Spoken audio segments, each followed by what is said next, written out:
Eduardo Díez, quien es máximo representante de esta asociación de argentino americano. Eduardo, ¿cómo te va? Buenas tardes, Sergio Gutiérrez te habla.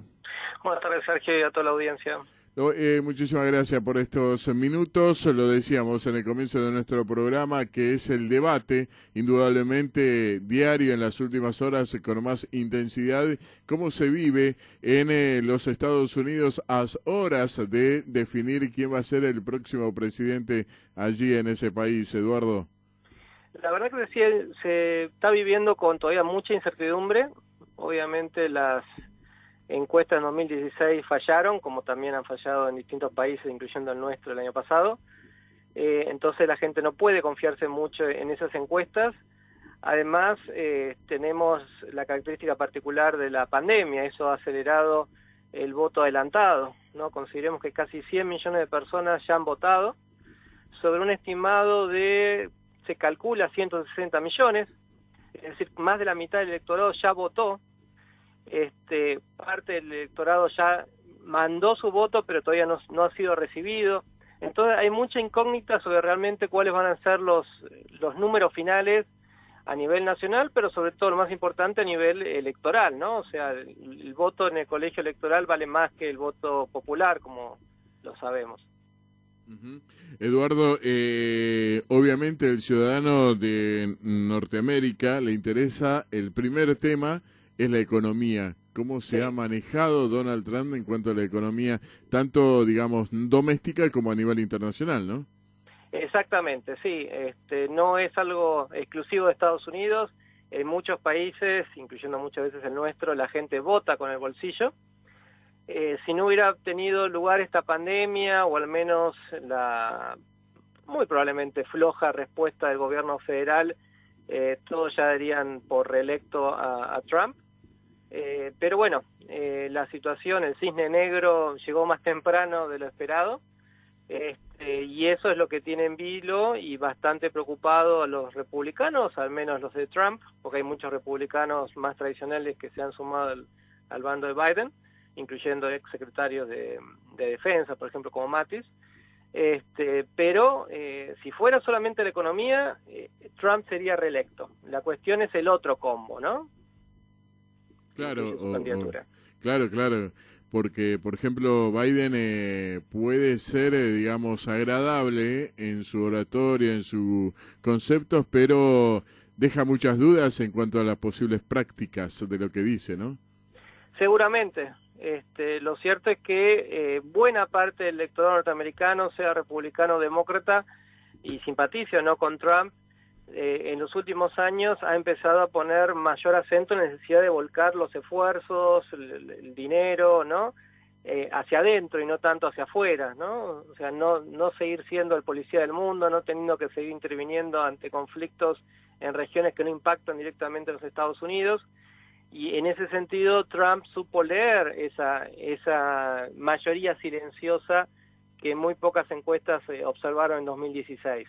Vamos a ver, bueno, las cosas buenas y las cosas malas que hizo Trump y las incógnitas que trae un opositor demócrata que tiene mucha experiencia tanto en el Congreso como sus 8 años como vicepresidente, Sí. pero que tiene una edad y algunas cuestiones que no terminan de convencer al menos a buena parte del electorado. Por eso es tan interesante, ¿no? Estamos siguiendo minuto a minuto de lo que puede suceder en el día de mañana en los Estados Unidos, por todo lo que esto venimos hablando y otro de los temas, ¿no?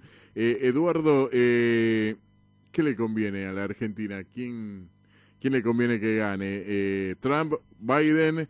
¿Cómo va a quedar o cómo quedaría el Mercosur? Depende la temática, obviamente, depende del país. Vos bien hiciste referencia al Mercosur, no solamente la Argentina. En cuestiones, por ejemplo, financieras, de paquetes de ayuda, los demócratas han tendido a ser más de ayuda en ese sentido, ¿no? Contribuyen más en situación de crisis, a diferencia de los republicanos, tienen mejores vínculos con el sector financiero los demócratas. Y los republicanos, bueno, varían a veces, ¿no? A veces están a favor del libre comercio y a veces un poco más cerrados, depende a veces el gobierno. O sea, Trump no es el típico republicano. Yo me acuerdo, nosotros hacemos generalmente programas por las elecciones, en cada elección de medio término, elección presidencial. En 2016 estábamos en Washington con un grupo de 50 políticos, políticas, ¿no? Diputados, senadores, intendentes, inclusive, estaba Ishi ahí también, sí, por ejemplo. Y estando en el Instituto Republicano Internacional, que comandaba John McCain en ese entonces, la noche anterior a la elección, todos decían de que Trump no representaba lo que era ser republicano. Supongo que al día siguiente habrán estado mandando currículums, pero bueno, es difícil. O sea, ya sabemos que Trump prioriza los intereses propios, que no teme asumir un vocabulario no solamente ofensivo, sino casi de bullying en algunas cuestiones, que pudo reformular, por ejemplo, lo que era el NAFTA, priorizando los intereses norteamericanos, que se cerró a seguir negociando otros acuerdos donde veía de que los beneficios para Estados Unidos no estaban tan claros, mientras que los demócratas han tendido en las últimas décadas a ser un poco más abiertos al comercio internacional, pero por otro lado tiene una base sindical en la base del partido que crecientemente ha sido más reacia a este tipo de acuerdos, y que, por ejemplo, en 2016 esto quedó constatado en el voto, por ejemplo, en Michigan o en Wisconsin, que todos descontaban un triunfo de Hillary Clinton precisamente por el apoyo de los sindicatos, y en realidad muchos de ellos se inclinaron por Trump. Entonces, libre comercio, si buscamos eso, va a ser difícil en estos años, mucho más con Trump, pero tampoco Biden va a tener claro. Y a nivel Mercosur, bueno, hay distintos modelos de relacionamiento que se están planteando. Uruguay, Paraguay, Brasil, están más abiertos a impulsar acuerdos de liberalización. Eso ha hecho que la Argentina, sí, ¿no?